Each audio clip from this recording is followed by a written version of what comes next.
Hi, I'm Kat Batson, owner of Cynergy Personal Trainers and DogFit Ambassador for the Marlow, Henley, and surrounding areas. As I mentioned in the DogFit podcast with Gail and Janetta, I see so many Canicross runners that could benefit from a bit of S&C or strength and conditioning exercises to help them with their power, speed, agility while they're out on the trails and working with their dogs. It only can gain you a bit of confidence because you start to feel stronger, you start to feel more confident when you go out and you start tackling these trails. So that being said, I've come up with a little introductory program for you so that you can start with some easy exercises that you can feel confident in achieving once you've done it. And then if you feel like you want to add more, you can. But to get you started, we're only going to do 4. The first one is press-ups. The second one will be single leg deadlifts. The third one will be a plank, and the fourth one will be side lunges. So we're trying to work all of these muscles that start to help stabilize you and strengthen you, and so that when you are running, you've got that control. But before we begin, we'll start with some mobility exercises to get those joints ready for the exercises, and then we'll finish with a little bit of foot core. So that being said, let's get started. So the mobility exercises, sorry about my head being cut off, but this is the area you need to focus on. We're going to start off with some leg swings. So a little dynamic stretching, getting those legs start gently, and then as things begin to loosen, you can take that leg a little bit higher. Focus on keeping that torso upright, nice and tall. You're going to do 10 on each side. And you're going to go to the other side and do the same thing. Again, you're working, stretching out that hamstring as well as that hip flexor. From there, you're going to go into side swings like a pendulum, bringing that leg out to the side. Again, keeping your hips facing forward and just swinging that leg up. You're going to do 10 on each side. From there, we're going to go into a nice big stretch. So it's like a big lunge. So you want that knee 90 degrees and nice and in line with your arm. As you lower, you're going to take that arm and bend it and try to reach that elbow towards the floor and reach up. Back towards the floor, reach up. You're going to do this stretch on that side 5 to 6 times. Then you'll go to the other side and do it 5 to 6 times. I'm going to stay on that same leg so you can see better what I'm actually doing. So, inside arm, reaching towards the floor, back leg is straight, reaching up and down. If that's too difficult and you struggle with that position, you can lower your knee. Just try to keep that hip nice and low. Again, reaching towards the floor and up. Again, 5 to 6 times each side. Now we're going to start with our exercises. So our first exercise is going to be the press up or push up, depending on where you're coming from. So you want your hands slightly wider than your shoulders.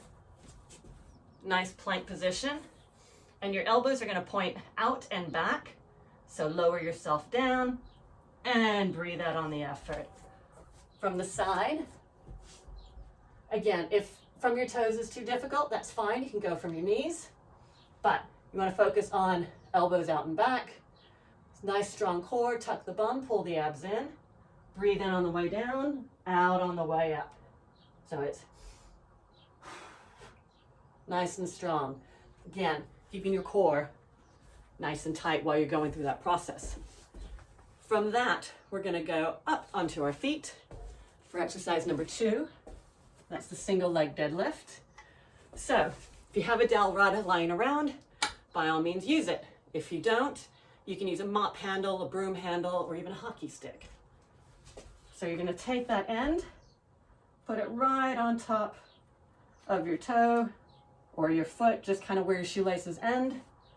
You're going to hinge at the waist, and you're going to, almost like you're trying to hit the wall behind you with your heel, hinge at the waist, push back, and return. It's all about pushing that bum back because you want to keep the weight through the heel of your supporting leg and return. So that starts to activate the glute, your glute med, or your the meat of your bum. Again, from this direction, same thing. Hinge at the waist, keep the weight through the heel, and return. You're gonna do 8 to 10 on each side, depending on how that feels. You should start to really feel that muscle in the supporting leg. From there, we're gonna go into a plank. We're gonna go onto our forearms. Again, nice strong core, tuck that bum, pull those abs in. You're gonna hold this for 30 seconds. If this position is too difficult, you can come down to your knees. Again, tuck that bum, pull those abs in, and hold for 30 seconds. And then the last exercise is going to be a side lunge. So legs nice and wide, keeping your back flat, abs pulled in. You're gonna lean in one direction, so push your bum back, keeping the weight through the heel in the direction you're going.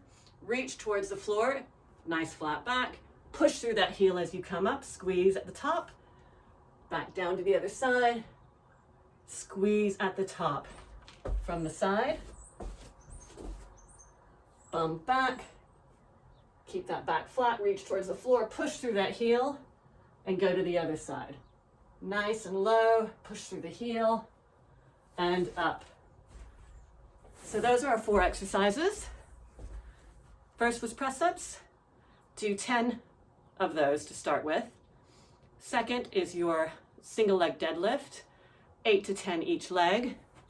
Third is the plank. Start with 30 seconds and build from there. And then fourth were your side lunges. So you're working the main part of your bum, you're working the side of your bum, you're working your core, you're working your upper body. All of these things, you need your upper body for running up those hills. You need your bum and your core for everything. But again, the tighter that is, the stronger that is, the more agile you are on working those trails and stepping side to side, managing those, those tree roots. So focus on getting those exercises done. Frequency and consistency are key. Ideally, start with 20 minutes of these exercises 3 times a week. Try to build that time up to where you can go up to 45 minutes 3 times a week.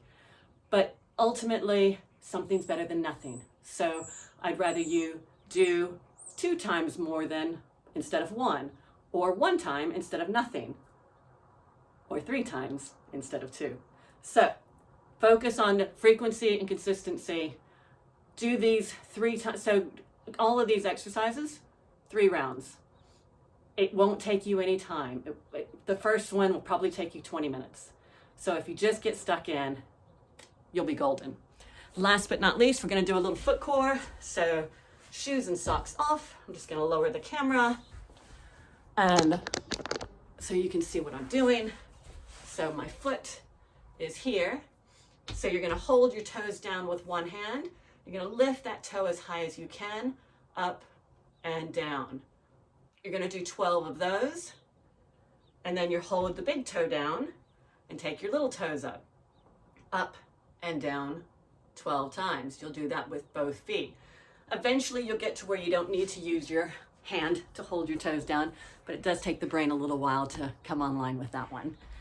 So you've got your exercises, you've got your warm-up, and you've got your foot core. So I hope you get stuck in and start on those exercises so you can start to really reap the benefit of just feeling stronger and more powerful, and you'll just get that much more enjoyment out of the amazing sport of Canicross. Any questions, you can reach me on my website at cynergypt.co.uk, and that's Cynergy with a C. Why not? And or you can get in touch with Gail and Janetta at DogFit, and I'm sure they'll be able to help you out as well. So I hope to see you out on the trails. Good luck and have fun.